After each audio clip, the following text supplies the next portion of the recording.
Boa noite a todos. Vamos iniciar a nossa noite, a nossa segunda noite de atividade do Amarte. O Amarte, que é o encontro de artes e estudos espíritas.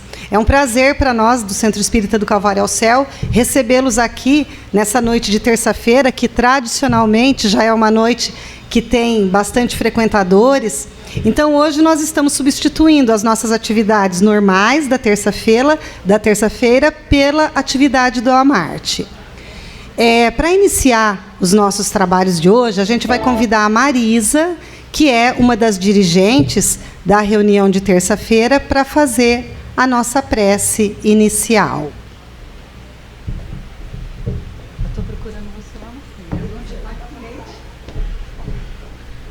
Boa noite, amigos. Agora é o momento da gente se tranquilizar, procurar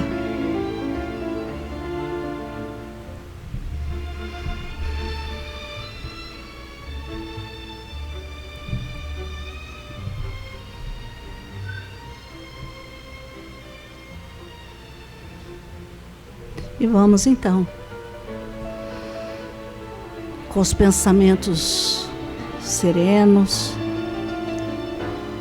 com o desejo sincero de que esse 13º Amarte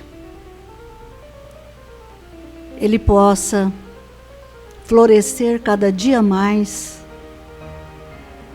e que possa trazer a todos nós conhecimentos, carinho, amor, confraternização, porque o amor é isso. O amor são várias formas, mas com um objetivo, de estarmos unidos nesses laços tão profundos e sinceros. E na noite de hoje, pedindo a direção da nossa casa, aos nossos mentores espirituais, rogando a eles que nos abençoe a todos e também ampare o nosso companheiro palestrante, para que ele possa ter as palavras certas, que possam calar profundamente em nossos corações, nos trazendo um despertamento para a nossa total realidade. Obrigado, Jesus, por nos proporcionar essa noite de paz, essa noite de festa e essa noite de aprendizado. Que a nossa oração seja em agradecimento a tudo que temos recebido, a essa casa que nos acolhe e que se transforme em luz para todos aqueles que precisam. Pai nosso, que estais nos céus, santificado seja o teu nome, venha a nós o teu reino, seja feita a tua vontade, assim na terra como no céu. O pão nosso de cada dia dai-nos hoje. Perdoa, Senhor, as nossas dívidas, assim como nós perdoamos a quem nos tem ofendido, e não deixeis cairmos em tentações. Livra-nos, Senhor, de todo mal, e que assim seja. Que Jesus nos abençoe. E gostaria de lembrar a todos vocês que hoje o passe será coletivo. Então, no encerramento, vai haver uma vibração e todos vocês receberão o passe, que hoje nós não teremos nas câmaras de passe. Tá bom? Que Jesus abençoe.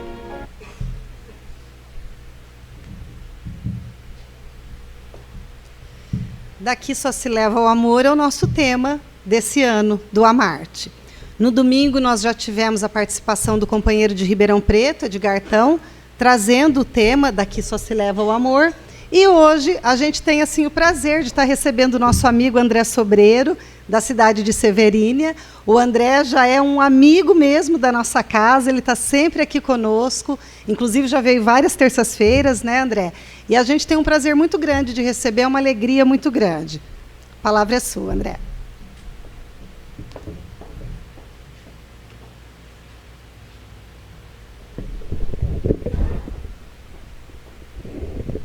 Você é contratado para fazer isso? Obrigado. Boa noite a todos. Que Jesus nos abençoe, nos ilumine, nos proteja. Que a nossa fé, sempre alicerçada no conhecimento da doutrina espírita, sempre alicerçada no conhecimento do Evangelho, à luz do Consolador, nos fortaleça hoje, sempre e cada vez mais. Queria agradecer o convite que nos foi feito para retornar a Bebedouro, retornar ao Calvário ao Céu, rever amigos, receber esse carinho que recarrega as baterias do coração e participar pela primeira vez do evento. Particularmente, eu sou um admirador desses eventos que envolvem doutrina e arte, mostrando outras conotações para a gente e ajudando a gente a enxergar a vida de uma forma mais otimista, de uma forma mais agradável. Então, agradeço do fundo do coração o convite.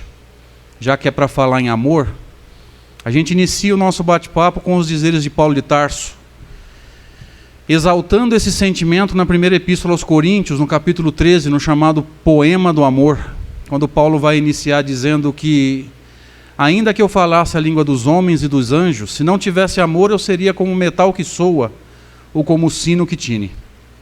Então ele vai dizer, em essência, que, como se fosse uma pergunta reflexiva, o que vale a pena sem amor? O que vale a pena fazer por fazer? Por obrigação? O que vale a pena ser feito sem que haja, no mínimo, prazer em fazê-lo? Jesus, que amor é esse? Quem é esse Espírito a quem nós nos referimos tanto? Segundo pesquisas, o nome mais falado da história do planeta. Quem seria esse Espírito que os judeus esperavam, mas não reconheceram?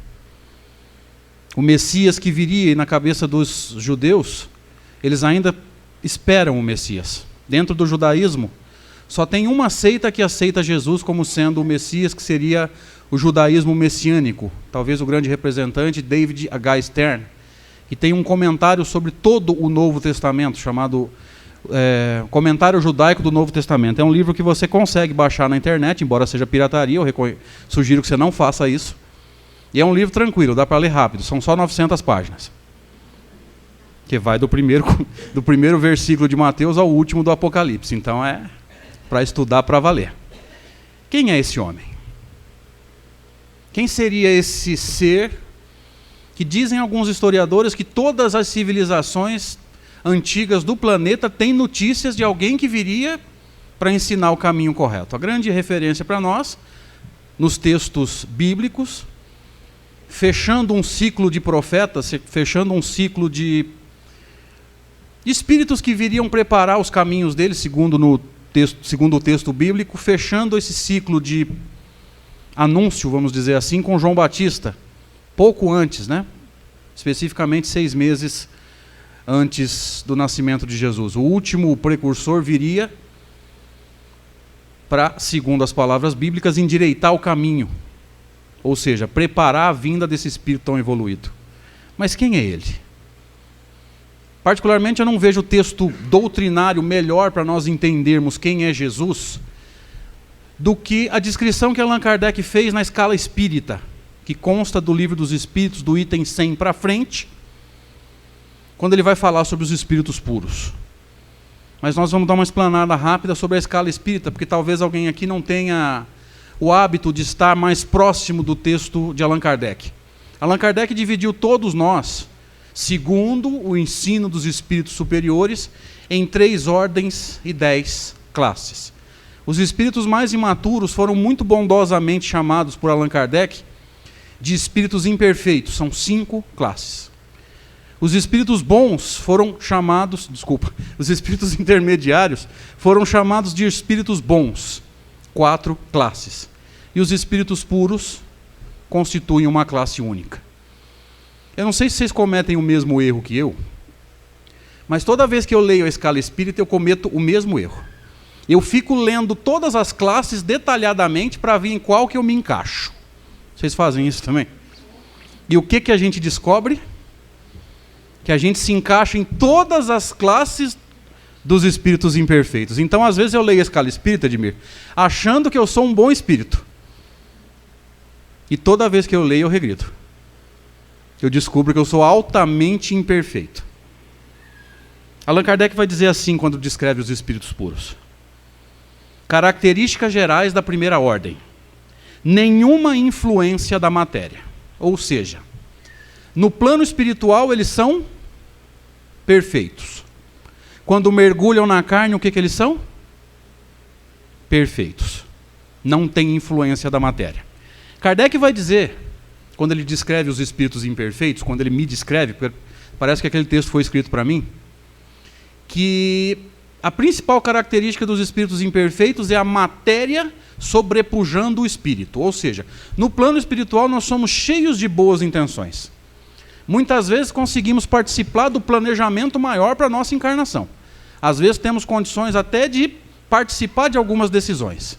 Mas quando a gente mergulha na carne, com o perdão da má palavra, sai de baixo. O que significa na prática? Me ajuda a entender. A matéria sobrepujando o espírito. Quando a gente mergulha na carne, o que acontece? Um de cada vez, senão eu não entendo.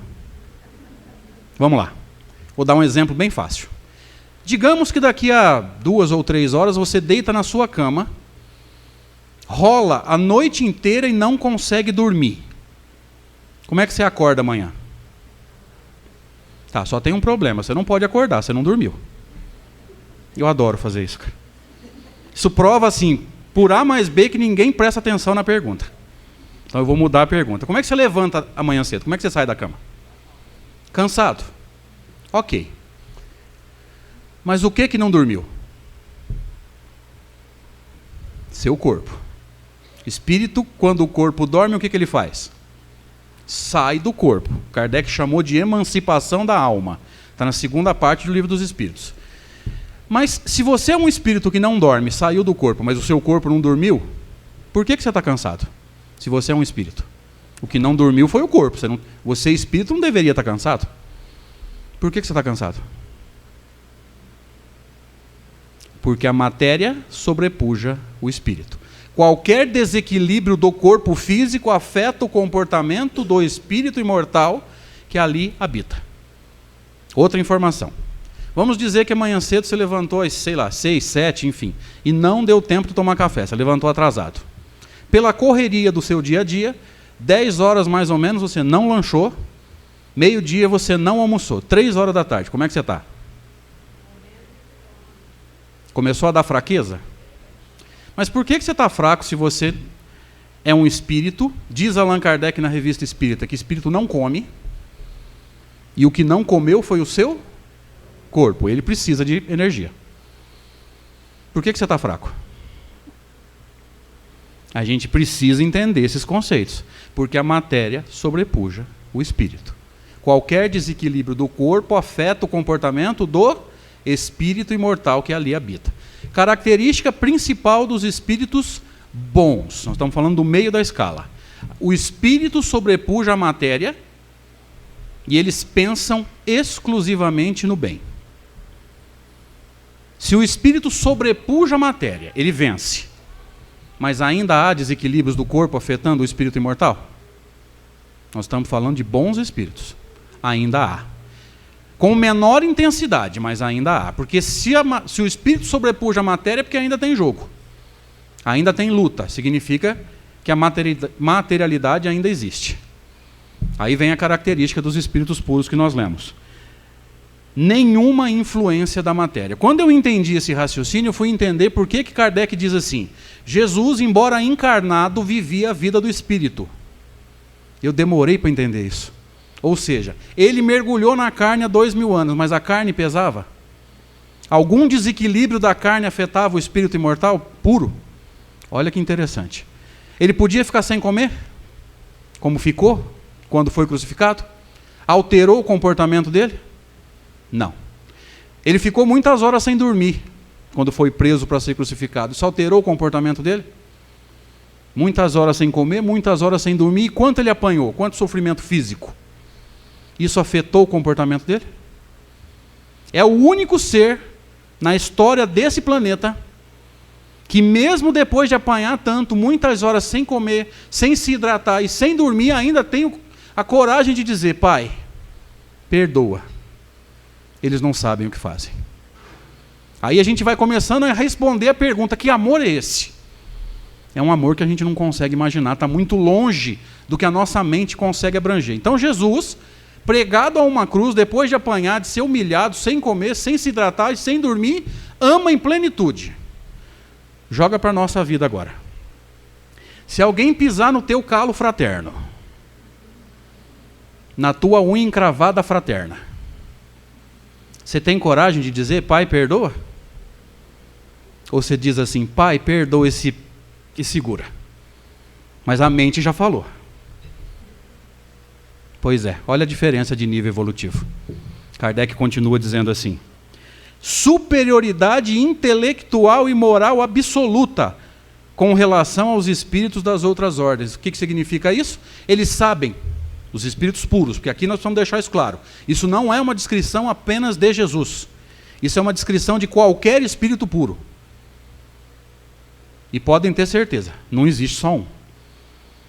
E quando a gente vai estudar mais profundo, mais à frente na codificação, a gente vai descobrindo que a Terra não é exceção à regra. Se um espírito puro governa o nosso planeta, muito natural é todos nós pensarmos que cada planeta tem o seu governador. Também espíritos puros. Quem é o governador de Marte? Tem? Tem ou não? Tem. Quem é? Não tenho a menor ideia. Só posso dizer que é um espírito puro. É um espírito elevadíssimo. Superioridade intelectual e moral absoluta. E quando nós falamos nessa superioridade moral e intelectual, significa dizer que moralmente eles chegaram ao topo, intelectualmente também. Eles sabem tudo o que tem para saber, de todas as ciências do universo todo. Isso me lembra um texto de Emmanuel, no livro Pensamento e Vida, no capítulo 4, quando Emmanuel vai dizer assim: já se disse que 2 asas levarão o espírito humano à presença de Deus. Uma se chama amor, a outra se chama sabedoria. Vejamos que quando Emmanuel diz assim, já se disse que 2 asas, ele está citando algum texto. Nós acabamos de descobrir que texto que é. Ele está citando o Livro dos Espíritos, quando vai nos ajudar a entender que o crescimento intelectual forma o crescimento moral. De que forma? Fazendo compreensíveis o bem e o mal, o certo e o errado. A partir do momento que eu sei que alguma coisa é certa ou errada, vale, segundo os espíritos, o livre-arbítrio, a escolha. E tomara que nós tenhamos força moral para identificar o caminho certo e seguir esse caminho. Porque se vocês forem do mesmo nível evolutivo que eu, muitas vezes eu sei o que fazer, mas não consigo. Os impulsos ainda falam mais alto. A materialidade, a inferioridade, usando a linguagem de Kardec, a imperfeição ainda fala mais alto. Então percebamos todos que nós estamos falando de um espírito elevadíssimo. Um espírito que já tem condições de governar um planeta, como nos foi revelado na questão 625 de O Livro dos Espíritos. Qual o tipo mais perfeito que Deus tem oferecido ao homem e que deve servir de guia e modelo à humanidade? E os espíritos respondem: vede Jesus. Esse termo, vede, no imperativo do verbo ser, ele é de extrema importância para nós. Porque se eles tivessem respondido apenas Jesus, nós continuaríamos fazendo o que estamos fazendo há milênios. Lembrando de Jesus como um ser a ser idolatrado, a ser cultuado, mas apenas nos lembrando dele. Quando eles dizem vede Jesus, eles estão dizendo o seguinte: olha para esse homem, ele é guia. O que é guia, gente? Alguém para nos guiar quando a gente não conhece o caminho. E ele mesmo vai dizer em João: eu sou o caminho, a verdade e a vida. Ninguém vai ao Pai senão por mim. Olha a humildade desse homem ao dizer que a meta é o Pai, não é ele. E a gente às vezes não entende isso. E ele é modelo. O que significa modelo? Aqueles que desfilam nas passarelas? Não. Alguém a ser imitado. Alguém que tem que servir de padrão, de parâmetro para nós. Então, fica muito claro que a gente precisa olhar para Jesus, como diz a resposta, né? Ver de Jesus e pensar: o que Jesus faria se estivesse passando pelo que eu estou passando? E invariavelmente eu olho, faço essa pergunta e já respondo automaticamente: ele faria completamente diferente do que eu estou fazendo. Infelizmente. Mas é um espírito elevadíssimo. Aqui nós vamos entrar agora na descrição da chamada primeira classe, os espíritos puros, classe única. O que Allan Kardec diz? Os espíritos que a compõem percorreram todos os graus da escala e se despojaram de todas as impurezas da matéria. Olha a lei de igualdade sendo refletida aqui. Quando Kardec vai deixar claro, e isso é muito óbvio para quem estuda a doutrina espírita, que Jesus não pode ter sido criado tão evoluído, senão ele seria um privilegiado. E para Deus não há privilégios. Tudo que nós conquistamos foi literalmente, com o perdão do erro de linguagem, conquista.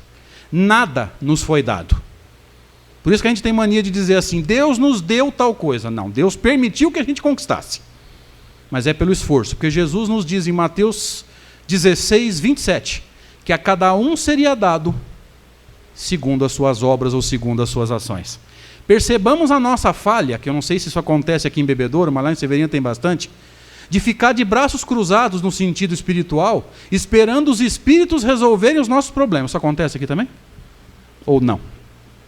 Não, né? Que bom. Por que a nossa vida não muda? Ou por que ela muda muito devagar? Diz Albert Einstein, ou pelo menos a frase é atribuída a ele, a gente nunca sabe se é mesmo, né? Porque depois do Facebook, gente, a frase vai para 5 ou 6 autores assim, na mesma semana, né? Mas vamos nos apegar à frase e não ao autor. A frase diz assim, não há prova maior de insanidade do que fazer as mesmas coisas e esperar resultados diferentes. Por que a nossa vida não muda? Usando essa metáfora tão usada na Bíblia, que nós espíritas gostamos muito. A nossa colheita não muda, porque o plantio não se altera. A gente joga as mesmas sementes e fica esperando uma colheita diferente. Isso não vai acontecer. Nós precisamos repensar o nosso plantio. E eu tenho para mim, entendendo a dor, entendendo os nossos momentos de dificuldade, como ferramentas pedagógicas de Deus, o objetivo da dor é justamente fazer com que cada um de nós repense o plantio. Porque se eu planto errado e colho dor em troca, por um mínimo de maturidade, a gente vai repensar o plantio. Isso precisa ser muito bem pensado para quem já tem filhos nessa encarnação, porque às vezes nós fazemos um movimento imaturo de não deixar os nossos filhos sofrerem as consequências dos seus atos. Toda vez que ele erra e a gente não deixa ele colher, automaticamente o que ele pensa? Como é que ele automatiza isso? Eu posso continuar fazendo. Alguém colocou o pano quente na minha dor. Fica muito claro quando nós vemos essas crianças de hoje, algumas, né? Meio revoltadas, bravas, e que quando perdem a paciência, pega o brinquedo e arrebenta na parede. Vocês já viram isso? Tem criança assim em Bebedouro? Ou isso é coisa de severiniense? Muito rapidamente, o que nós pais fazemos? Para ele parar de chorar? Compramos outro brinquedo. Como é que ele automatiza isso? Eu posso quebrar. Alguém vai me dar outro. Se a gente deixar ele chorar até a última lágrima, até desidratar, deixa um Gatorade no jeito. Terrível é assim. Se a gente deixar ele chorar até a última lágrima, ele vai repensar. Não vou quebrar, não vão me dar outro. Então ele vai aprender com o erro dele. É o que Deus espera de nós, através do princípio de causa e efeito, que Kardec tratou tão belamente como o princípio de causalidade. Cada um de nós colhe exatamente o que planta. E quando nós colhermos de forma contrária ao que ele espera, quando nós quebrarmos o planejamento dele, a gente vai colher as consequências disso. Por isso que vale a pena sempre falar em amor. Porque o amor é o sentimento que mantém o universo todo girando numa sintonia só. E a gente só sofre quando sai dessa sintonia. Usando linguagem de música, já que nós temos alguns meninos aqui do Gotas de Amor, o amor é o tom que faz com que a gente vibre na sintonia de Deus. E a gente só sofre porque muda de tom. A gente só sofre porque é teimoso no sentido espiritual. Então, enquanto esses espíritos extremamente maduros sabem o que Deus quer deles e fazem, a gente está começando a aprender, mas não tem muito esforço para fazer o que Deus espera de nós. É aí que a dor nos visita. E é aí que a resignação, essa capacidade de entender o que Deus espera, de entender que essa dor tem objetivos, muito mais do que nos castigar, porque nós sabemos que Deus não castiga, mas tem por objetivo nos corrigir, nos levar a repensar o plantio, e a gente não entendeu esse conceito ainda. Dia virá, em que a maturidade vai fazer com que a gente enxergue a dor como uma ferramenta pedagógica de Deus. É Deus tentando educar, jamais punir. Filhos imaturos, e no caso de alguns de nós, pelo menos no meu, às vezes até um pouco rebeldes. Porque basta a dor nos visitar, que a gente vai mostrar quem a gente verdadeiramente é. Todo mundo aqui é extremamente dócil, dentro de uma casa espírita. Na sintonia extraordinária que a espiritualidade conseguiu criar, e nós entrando numa sintonia de respeito mantivemos. Então se você vira para mim e fala, André, eu me sinto tão bem aqui dentro, a vontade de falar assim, sério? Vamos ver quem se sente bem lá no trânsito. Vocês têm problema com trânsito aqui em Bebedouro? Joga para Ribeirão então, pronto. Eu sempre jogo para Rio Preto. Pega as avenidas de Rio Preto às 6 horas da tarde, que na verdade é 5, nós estamos em horário de verão. Chega a dar 42 graus. Teu carro sem ar-condicionado, tudo engarrafado, aquele povo buzinando. Lá, se você se sentir em paz, você pode olhar para você mesmo e falar, graças a Deus, eu estou amadurecendo. Aqui dentro, se a gente conseguir se sentir mal aqui dentro, sinal de alerta. Porque o amparo espiritual e a proteção que vocês têm aqui, e que nós estamos tendo hoje, é extraordinário. Quantas vezes nós adentramos uma casa espírita numa sintonia complicada? E só pelo fato de a gente conseguir se concentrar e se desligar do problema, a gente percebe que a mente apazigua e a sintonia se normaliza. Dia virá, e é isso que Jesus espera de nós, que o planeta todo seja uma grande casa de oração. Qual é o nosso erro? Não sei se aqui em Bebedouro é assim. A gente pensa assim, hoje eu vou trabalhar no passe, eu tenho que me comportar. Como se nos outros dias... Aqui é assim também, gente? Fala sério. Não, hoje eu vou trabalhar na mediúnica, eu tenho que me confortar. Ah, mas amanhã eu desforro. Hoje eu não como carne, mas amanhã eu como um boi. Hoje eu não bebo, mas amanhã eu seco o boteco. Olha a nossa imaturidade espiritual. Naquele dia eu tenho que ser santo, nos outros dias eu sou mundano. A nossa imaturidade espiritual é tanta, gente, que a gente ainda tem a coragem e a capacidade de fazer isso. Quando Jesus espera, e nós vamos trabalhar esse conceito um pouco mais à frente, que a gente seja a mesma pessoa lá fora em todas as circunstâncias. O mundo não muda por quê? Porque nós somos extremamente bondosos, pacientes e carinhosos da porta da casa espírita para dentro. Da porta da casa de oração para dentro. Lá fora a gente acha que pode fazer o que quer, do jeito que quer. E é aí que a casa cai. É aí que a coisa complica. Vamos lá? Mais um pouquinho do texto? Kardec diz assim, tendo alcançado a soma de perfeição que é suscetível à criatura, alguém entendeu? Por que perfeição suscetível à criatura?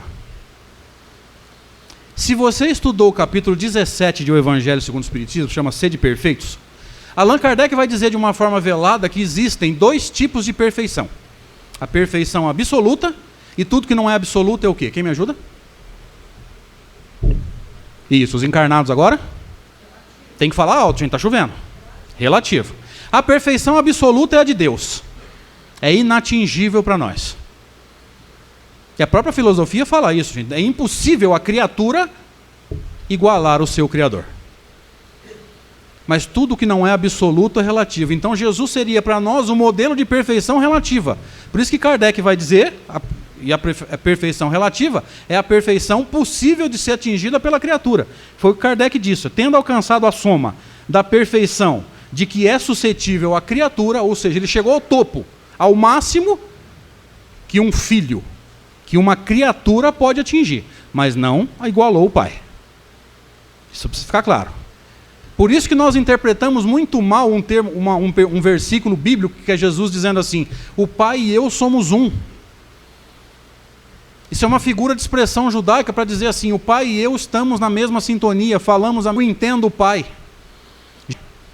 Jesus olhava para uma flor e via o quê? A vontade, a manifestação da vontade de Deus. Jesus olhava para uma criatura complicada naquela época e via o quê? um anjo em potencial. Porque quem ama nesse nível não olha o que a gente é hoje, porque senão desanimaria. Quem ama nesse nível olha o potencial. Por isso que Jesus vai dizer: acaso não está escrito, vós sois deuses? Podeis fazer tudo o que eu faço e muito mais. Olha o potencial que nós temos.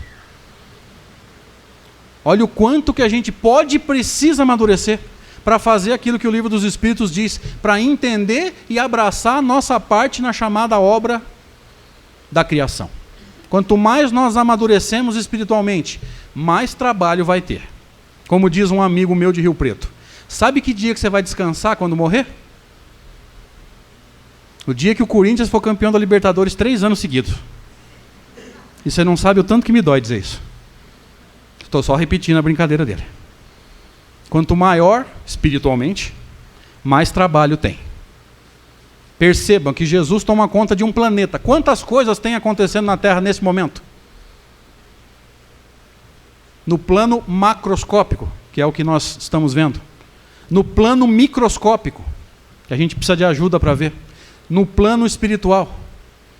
Quantos espíritos tem nesse momento no planeta trabalhando para evitar guerra, para evitar conflito? Quantos espíritos atrasados existem no plano espiritual nesse momento, tentando provocar guerra, tentando provocar conflito, dando risada das pessoas que estão morrendo de fome? Quantos espíritos sábios estão evitando que se morra de fome, tentando mobilizar nós encarnados, que precisamos estar lá, para levar o alimento? Tudo isso é coordenado na instância maior por Jesus. Por isso que é interessante a gente pensar: que amor é esse? É um amor que ainda é incomensurável para nós, porque esses espíritos são tão evoluídos que para nós eles são como uma lousa em branco. Você pega aquela lousa lá, eu te dou um giz, o que você escreve? O que você quiser. O que vier de dentro de você. Então, às vezes a gente não entende Jesus e traz Jesus para o nosso nível evolutivo. Por isso que a gente vê Jesus na cruz dizendo: meu Deus, por que me desamparaste? A gente olha e fala: Jesus está se sentindo desamparado por Deus. Não está. Eliseu Rigonati, no livro O Evangelho dos Humildes, já nos diz há muitos anos que Jesus estava citando um salmo. Depois a gente vai pesquisar e vai perceber que é o primeiro versículo do Salmo 22. Agora, segundo as pesquisas de um grande estudioso bíblico que nós conhecemos por Haroldo Dutra Dias, tem um motivo para ele ter citado esse salmo. Então, para começar a conversa, o salmo é uma poesia, é uma música. Você, se estivesse sendo crucificado, conseguiria cantar? E o que você cantaria? É aí que está o problema. Provavelmente a gente cantaria, mas não seria um salmo. Jesus conseguia cantar, declamar um poema, enquanto tinha as mãos e os pés vazados por pregos, depois de apanhar tanto, sem comer, sem dormir. E ele ainda conseguia amar em plenitude. Por quê? Porque tudo que aconteceu com o corpo não afeta o comportamento do espírito imortal, sendo ele um espírito puro. Portanto, a matéria não pesava. Para os espíritos bons, pesa o mínimo possível. Para nós imperfeitos, Jesus amado, qualquer desequilíbriozinho joga a gente na cama por vários dias. Vamos lá. Não estando mais sujeitos à reencarnação em corpos perecíveis, realizam a vida eterna no seio de Deus. Só reencarnam em missões. Extremamente raro, diga-se de passagem. Porque, segundo a doutrina espírita, Jesus encarnou aqui uma vez. Embora nós saibamos que existem livros que vão dizer que Jesus reencarnou aqui algumas vezes, dão até os nomes. Ele encarnou na Terra uma vez, para trazer a lição perfeita, para fechar um ciclo. Diz Emmanuel, se eu não me engano, no livro A Caminho da Luz, que a vinda de Jesus encontra a Terra na maturidade espiritual. Ou seja, os espíritos aqui encarnados já tinham, ou já temos, condições de entender a lição perfeita. Porque desde então, colocando numa metáfora, a gente vinha recebendo os professores. Cada professor mostrou o recado dentro de um contexto. E às vezes a gente se confundiu. Porque a gente quer comparar um texto grego de Sócrates com um texto judaico dos profetas. E a forma é completamente diferente. Se a gente não aprender a separar a letra do Espírito, como o próprio Paulo de Tarso nos diz, porque a letra mata, mas o Espírito vivifica. Se a gente não aprender a diferenciar a forma do fundo, a gente nunca vai entender o recado desses Espíritos. Mas há 2000 anos atrás, quem encarnou aqui não foi mais professor, foi o diretor da escola, para mostrar o amor sublime, para mostrar um amor tão grande que respeitaria até o livre-arbítrio de quem o queria crucificar, a ponto de se entregar, como diz a profecia, que poucos de nós entendemos. No domingo de Páscoa, no fim de semana em que celebra a Páscoa, o que os judeus sacrificavam? Quem me ajuda? Um cordeirinho. Quais as características do cordeiro? Imaculado, pelo branquinho, não tem uma manchinha. Dócil, era sacrificado sem reclamar. Jesus era imaculado no sentido espiritual? Sim. Alguém ouviu Jesus reclamar? Tem algum relato dele reclamando? Ai, está doendo? Não. Entenderam por que João Batista olha para ele mediunizado e fala assim: eis o Cordeiro de Deus? E mais, ele foi sacrificado em qual festa judaica mesmo? Na Páscoa. Bateu? Agora nós entendemos por que João Batista disse isso. Porque Jesus espiritualmente tinha as mesmas características do cordeirinho que seria sacrificado. Manso, dócil, imaculado para ser sacrificado na mesma festa ou na mesma celebração judaica. Quem de nós conseguiria sofrer 10% do que Jesus sofreu, de bico fechado e amando ainda? Que eu não sei se aqui em Bebedouro é assim, mas muita casa espírita que eu vou, e Severina também é, ai de nós se encravar uma unha. E esse homem amando em plenitude, depois do tanto que sofreu. Aí a gente vai entendendo. Aliás, não precisa nem ir tão longe. O esforço de um Chico Xavier, que muitas vezes trabalhava doente, com o olho doendo, sangrando, com problemas pulmonares sérios, adquiridos na infância, quando ele trabalhou, se eu não estiver enganado, numa fábrica de tecidos. E o esforço daquele homem para vencer as limitações e ir lá, psicografar para aquelas mães, trabalhar na reposição energética, porque dizem algumas pessoas que tiveram esse merecimento de encontrar com Chico Xavier nessa encarnação, que bastava chegar perto dele, que as pessoas começavam a chorar. Em tese, sem motivo. Então, quer dizer, não precisa nem comparar com Jesus. Vamos pegar o Chico que estava perto da gente, que tanto fisicamente quanto no tempo. Desencarnou há 15 anos atrás. Imagina a sublimidade de um Cristo. Imagina a sublimidade de um espírito puro. Que aquela mulher que tinha um fluxo de sangue há 12 anos, bastou se aproximar por trás, em tese, sem que Jesus soubesse. Em tese. Porque eu duvido que ele não tenha percebido com a percepção que um espírito desse tem. Mas vamos trabalhar com a hipótese. Em tese, sem que Jesus soubesse. Bastou se aproximar, entrar no campo magnético e tocar na roupa, e encontrou cura. Olha o nível de amor. A ponto de ter um magnetismo que mantém o corpo saudável, mesmo com todas as agressões. Porque a gente às vezes não para pensar. Jesus tinha água mineral? Ó, geladinha? Ele vivia num deserto, ele tinha Sandal 50? Tinha saneamento básico? De Jerusalém a Cafarnaum, dá algo em torno aí de 150 a 160 quilômetros. Ele fazia isso a pé, não tinha carro. Olha que interessante, ele não tinha as condições que nós tínhamos, e ninguém aqui ouviu falar que Jesus ficou doente. Nos mais de 30 anos em que ele esteve entre nós. Fala-se em 33, mas na verdade ele foi crucificado no ano 33. A própria história já trabalha com a hipótese de ter vivido mais tempo. Humberto de Campos nos entrega de mãos beijadas no livro Crônicas de Além-Túmulo, dizendo que na hora de converter o calendário romano para o calendário gregoriano, que é o nosso, houve engano de um sacerdote romano. Ele se enganou em 5 anos. A ciência já trabalha com a história já trabalha com essa hipótese. Que as datas não batem. Então, independente de quantos anos ele viveu entre nós, nunca ficou doente. Por quê? É um amor tão sublime, É uma vibração tão pura que, apesar de tudo que ele sofria de fora para dentro, a vibração dele de dentro para fora compensava com sobra. E aí eu não posso deixar de fazer essa pergunta. E nós? Sofremos agressões de fora para dentro. E a nossa vibração de dentro para fora faz o quê? Se a gente vive estressado, desanimado, nada está bom para nós, o que nós faz? Acaba o serviço. Termina de complicar. Então a vida nos agride. E como a gente não sabe lidar com agressão, não sabe lidar com frustração, tem dificuldade para perdoar, a nossa vibração acaba o serviço.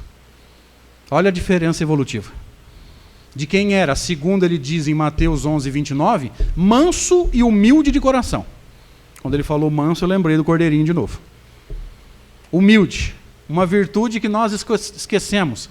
Dizem os Espíritos, no capítulo 7 de O Evangelho segundo o Espiritismo, que a virtude, que a humildade é uma virtude bem esquecida entre nós. E particularmente, na hora que eu li isso, eu estranhei. E depois eu fui prestando atenção em algumas coisas e eu percebi. Nós nem sabemos o que é humildade. A gente ainda confunde humildade com pobreza financeira. E não tem nada a ver uma coisa com a outra. Talvez uma pessoa verdadeiramente humilde senta para conversar com a gente, e a gente está tão acostumado a fazer esse movimento de falar o que faz, de falar o que sabe. Lá em Severina a gente fala assim, a gente está tão acostumado a contar papo, todo mundo sabe o que é isso? A gente está tão acostumado a fazer isso, que se alguém chegar aqui e não começar a falar, eu sei, eu faço, eu tenho, a gente pode olhar e falar assim, ele não é humilde, ele tem autoestima baixa. E mandar ele para um psicólogo. A gente não entendeu o que é isso. Então Jesus vai dizer que ele é o exemplo manso e humilde de coração. Eu sou o bom pastor. Eu conheço as minhas ovelhas todas pelo nome. E a gente não entende essas metáforas e não entende a elevação espiritual de uma criatura dessa. E não consegue entender o que o texto quis dizer. Vamos em frente. Gozam de inalterável felicidade. Então qualquer livro que disser para você assim, Jesus naquele ponto ficou triste. Opa! Um espírito desse nível não fica triste, porque ele está totalmente, o tempo todo, sintonizado com Deus. Você consegue ficar triste? Alguém conseguiria ficar triste estando sintonizado com Deus o tempo todo? Por que a gente fica triste? Primeiro, a gente não sintoniza diretamente com Deus ainda, só os espíritos puros. Mas a nossa vibração se altera. Ora a gente está sintonizado com a luz, ora a gente está sintonizado com as trevas, ora a gente está feliz e animado, ora a gente está desanimado. E às vezes a gente é tão imaturo espiritualmente que na hora que a gente está feliz e animado, ao invés de a gente mudar a nossa vida, o que a gente quer mudar? O mundo inteiro. E às vezes não dá conta de mudar a própria vida. Aí eu entendi por que o Sérgio Felipe de Oliveira diz assim, ansiedade é a nossa humildade que ficou doente. Nas fases em que a gente está se sentindo bem, a gente quer mudar a família toda. Mas a nossa vida continua a mesma. A gente quer mudar o ambiente de trabalho todo. Mas o nosso serviço, às vezes, não sai do lugar.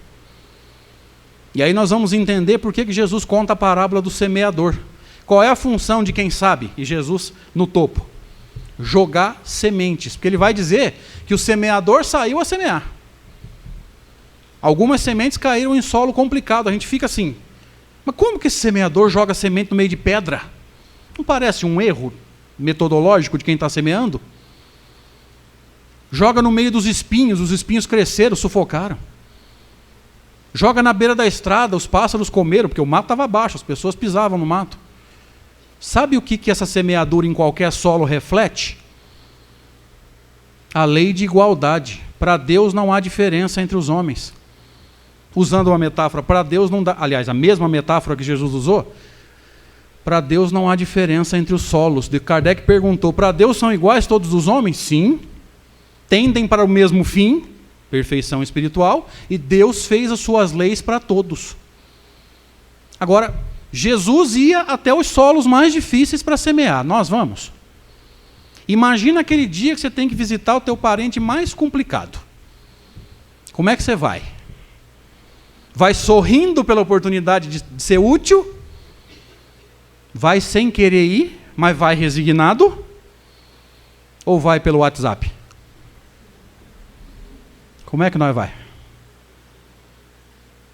Aí a gente vai ver o nível de cada semeador, porque em essência e por excelência, cada um de nós é um semeador, só que cada um de nós semeia no seu nível evolutivo. Jesus semeia a nível planetário. O pouquinho que a gente sabe, já dá para fazer uma semeadura nos nossos ambientes. É a parábola dos talentos. Quantos talentos nós temos? Eu falo por mim. A parábola diz que um servo recebeu 5, outro recebeu 2, o outro recebeu 1. No meu caso, ele pegou um talento, cortou em 4, me deu um pedacinho e falou, não faz caca não. Gozam de inalterável felicidade porque não se acham submetidos às necessidades nem às vicissitudes da vida material. Essa felicidade, porém, não é a da ociosidade monótona. Alguém lembrou de Jesus falando assim, a minha paz vos deixo, a minha paz vos dou, mas não vou lá dou como o mundo dá? Vocês perceberam que ele está dizendo que existem 2 tipos de paz? A paz dele e a paz do mundo. Qual a diferença? Emmanuel comenta, salvo engano, no livro Fonte Viva. A paz do Cristo é a paz da consciência limpa. É a paz interna de quem fez. Vamos pegar Santo Agostinho. Questão 919A do Livro dos Espíritos. De quem fez todo o bem que podia ter feito. Não perdeu nenhuma oportunidade de ser útil. Evitou todo o mal que podia ter evitado. Ninguém tem nada para reclamar dele. Consciência em paz. E diz Emmanuel que a paz do mundo é a paz do comodismo. É a paz de quem encontrou aquilo que os estudiosos do comportamento chamam de zona de conforto. Qual é a paz que nós estamos buscando? Eu tenho feito uma palestra, falei essa palestra lá em Itaiaçu, né? Na Semana Cultural Espírita, quando Jesus vai dizer assim, tomai sobre vós meu jugo, aprendei de mim manso e humilde de coração e acharei descanso para as almas. A gente não entendeu o que é descanso para as almas. Uma alma que descansa é uma alma que tem a sua consciência em paz. Diga-se de passagem, para não passar, que é exatamente onde está escrita a lei de Deus, é a questão 621 de O Livro dos Espíritos. Onde está escrita a lei de Deus? Na consciência. É o que dói quando a gente erra. Pelo menos a minha dói. Cada vez que eu faço alguma coisa que não devia. Então por que esses espíritos gozam de uma felicidade? Porque a consciência está plenamente limpa. Eles sempre agem de pleno acordo com o que Deus espera deles. Aí eu fui entender alguns oradores quando eles dizem assim, os espíritos puros não precisam de livre-arbítrio. Eu falei, como assim? O livre-arbítrio se desenvolve conforme a gente vai amadurecendo espiritualmente. Chega lá em cima, você não tem mais? Para quê? Você só faz o que Deus espera de você? Não tem mais necessidade. Eu demorei para entender isso. Mas demorei anos. Falei, gente, mas como assim? Depois eu fui entendendo. Você só tem uma opção quando você se torna espírito puro. Por isso que tudo que sobe converge. Chega lá em cima, você tem um caminho só, que é o do amor. Mas vamos lá. Comandam a todos os espíritos que lhes são inferiores. Quando eu vi isso aqui, eu fui entender as manifestações físicas que chamaram a atenção de Allan Kardec. Porque o espírito de verdade, que segundo a revista Espírita é o próprio Cristo, estava por perto, mas eu não consigo imaginar Jesus pegando fluido animalizado, que a gente chama de ectoplasma. Ectoplasma não é um termo de Allan Kardec, salvo engano é Charles Richer. Se eu estiver errado, vocês me corrijam, por favor. Kardec trabalhou com o termo fluido animalizado. Eu não consigo imaginar Jesus pegando ectoplasma ou fluido animalizado, jogando numa mesa para ela sair pulando. Aí eu fui encontrar no Livro dos Médiuns o quê? Quem faz essa manipulação são espíritos mais atrasados, sob a direção dos mais maduros. Como que é bom estudar Kardec? A gente descobre cada coisa que você fica maravilhado. Dá vontade de passar o dia estudando. Pena que a gente tem que trabalhar, né? Quem mandou reencarnar pobre? Auxiliam-nos nas obras de seu aperfeiçoamento e lhes designam as suas missões. Assistir os homens nas suas aflições, concitá-los ao bem ou à expiação de suas faltas, que o conservam distanciados da suprema felicidade, constitui para eles ocupação gratíssima. É um prazer para um espírito desse nível nos ajudar a passar, não passar por nós. Nunca nos dizer o que fazer, mas nos ajudar nas vicissitudes da vida. O que a gente pensa disso aqui? Sem medo de errar. Nenhum de nós está desamparado. e acima de todos esses que nos amparam, do nosso espírito protetor, que é um espírito de uma ordem mais evoluída. Questão 490 de O Livro dos Espíritos. Portanto, se você é imperfeito, o teu mentor ou espírito protetor é um espírito bom. Se você é um espírito bom, o teu mentor é um espírito puro.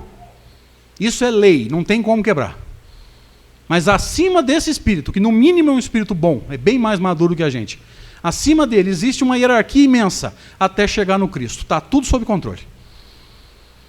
Se existe alguma coisa fora do controle, é a nossa vida, porque na nossa imaturidade de criatura imperfeita, a gente acha que pode agir do jeito que quer. Acha que pode fazer na hora que quer. Então Deus tem um plano, eu tenho outro, e em geral eu faço do meu jeito. Aí eu fui entender porque que Emmanuel diz assim na questão 135 do livro Consolador. Todavia, confiando em si mesmo mais do que em Deus, aí eu entendi. Se eu perguntar aqui, alguém confia mais em si do que em Deus? Todo mundo vai dizer não. Mas se eu perguntar, Deus tem um plano, mas eu tenho outro e faço do meu jeito, alguém mais aqui faz isso? Quando Deus quer uma coisa, eu faço do meu jeito, não do jeito dele. Em quem que eu confio? Em mim ou nele? Por isso que eu sempre falo, cuidado com a resposta. Porque a gente faz do jeito que quer, contraria o que Deus espera de nós e nem percebe. São processos inconscientes. Muitas dessas imperfeições nós trazemos de milênios. E só o autoconhecimento tem condições de nos ajudar a enxergar essas imperfeições para acelerar a limpeza. Porque dizem alguns amigos, e eu concordo com eles, sem autoconhecimento não tem reforma íntima. É impossível você corrigir uma imperfeição que você nem conhece. Antes de corrigir, a gente tem que identificar, perceber que está errado, porque no processo inconsciente a gente acha que está certo. A gente vem fazendo isso há quantas encarnações? Um dia a gente vai amadurecer, vai perceber que está errado e vai começar a trabalhar para corrigir. Aí começa o processo que Kardec chamou de transformação moral no capítulo 17 de O Evangelho segundo o Espiritismo. Vamos lá.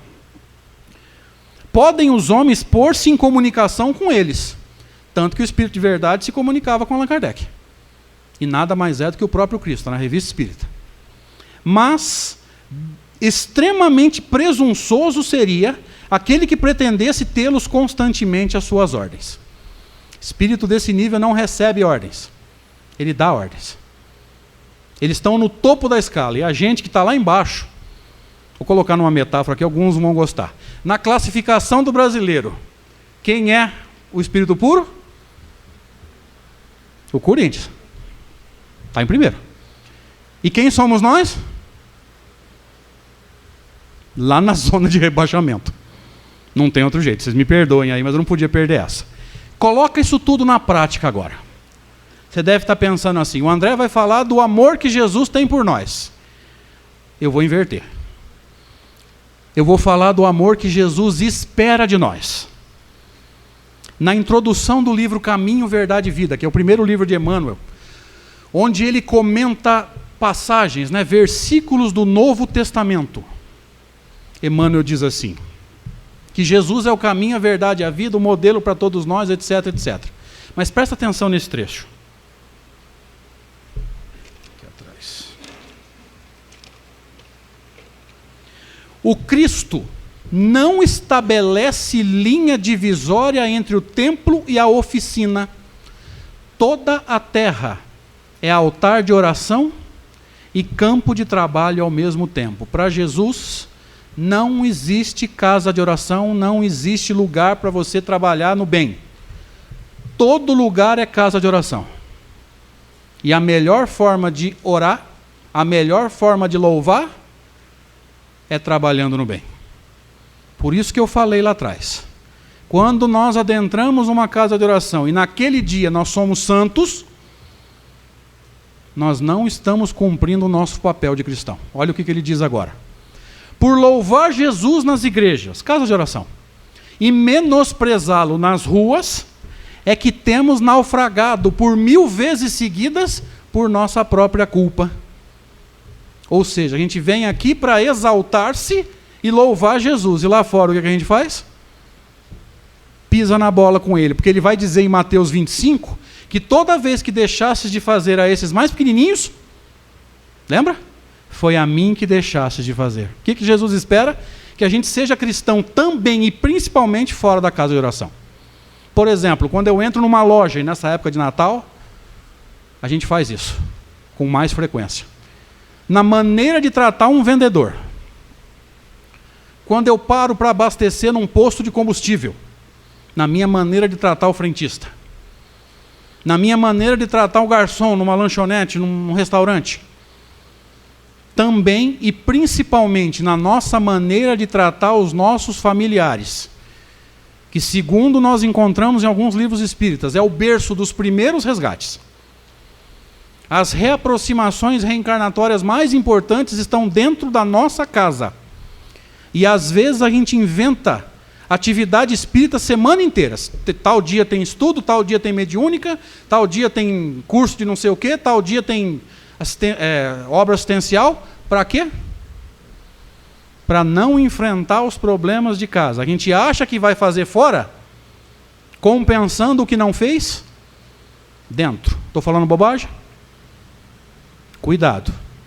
Para que nós não usemos atividade espírita como rota de fuga para as nossas responsabilidades dentro de casa. E basta a nossa casa entrar em desequilíbrio, que a atividade espírita aumenta. Aí a gente inventa estudo e palestra para tudo que é lado, semana inteira. Para quê? Para não enfrentar, muitas vezes, a dificuldade que nós temos em casa. Então vejam que no final, nós não falamos sobre o amor que Jesus tem por nós. Isso a gente tentou explanar durante toda, ou pelo menos a maior parte da palestra. No final nós estamos jogando para o amor que Jesus espera de nós. Porque Allan Kardec foi extremamente sábio no Evangelho segundo o Espiritismo, colocando um capítulo chamado Amai ao teu próximo como a ti mesmo. E no capítulo seguinte, amai os inimigos. Alguém percebeu a didática dele? Por que primeiro amai ao próximo? Se você não ama nem o próximo, você vai amar o inimigo? Olha a didática desse homem, né? Se eu não consigo amar aqueles que reencarnaram próximos a mim, que contribuem comigo, como é que eu vou amar uma pessoa que me odeia? E ainda vai explicar, é a sublimidade da doutrina espírita, nos ajudando a entender que o amar o inimigo não significa ter por ele o mesmo que eu tenho por um amigo, por um irmão, por um parente. Porque o amor está em níveis diferentes. O nosso amor não é pleno. O que Deus espera de nós com relação ao inimigo é, pelo menos, a parte que nós já damos conta, não buscar vingança. Não torcer para algo errado acontecer. E nós fazemos isso? Como é que a gente fala mesmo? Eu não vou fazer justiça, mas Deus vai fazer. Aí o cara escorrega numa casca de banana, quebra a perna, o que a gente fala? Deus agiu. Ou seja, a gente não tem coragem de se vingar, mas ainda fica feliz quando alguma coisa acontece. Então, bendita a doutrina espírita, que vem nos mostrar que dá para a gente fazer pelo menos esse básico. Não busque vingança. Não feche as portas para a reconciliação. Não torça para algo errado acontecer. Não fique feliz se acontecer. Pelo menos isso nós damos conta. Então Kardec pegou esse amor aos inimigos e trouxe para o nosso nível. Isso aí nós damos conta. Fazer uma prece pela pessoa. Senhor, mostra o caminho para ele. E se eu fui o errado no desentendimento, mostra para mim. Porque muitas vezes a gente acha que o outro é culpado. E com a maturidade espiritual a gente olha para a gente e fala, meu Deus, eu não percebi, mas quem pisou na bola fui eu. Que bendita doutrina.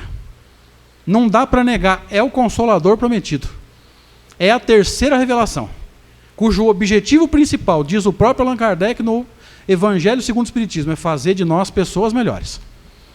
Que a gente não fique perdendo tempo com dogma, que já estão criando até dogma no movimento espírita. Discutindo quem é a reencarnação de quem. Discutindo se Jesus tinha corpo ou não tinha. Coisas que não fazem nenhuma diferença para espíritos imortais. Principalmente os imperfeitos, que têm que buscar a sua melhora. Que a gente faça valer o que Allan Kardec diz no Evangelho segundo o Espiritismo, no capítulo 17. Reconhece-se o verdadeiro espírita pela sua transformação moral e pelos esforços que faz para domar as suas más inclinações. Obrigado. Boa noite.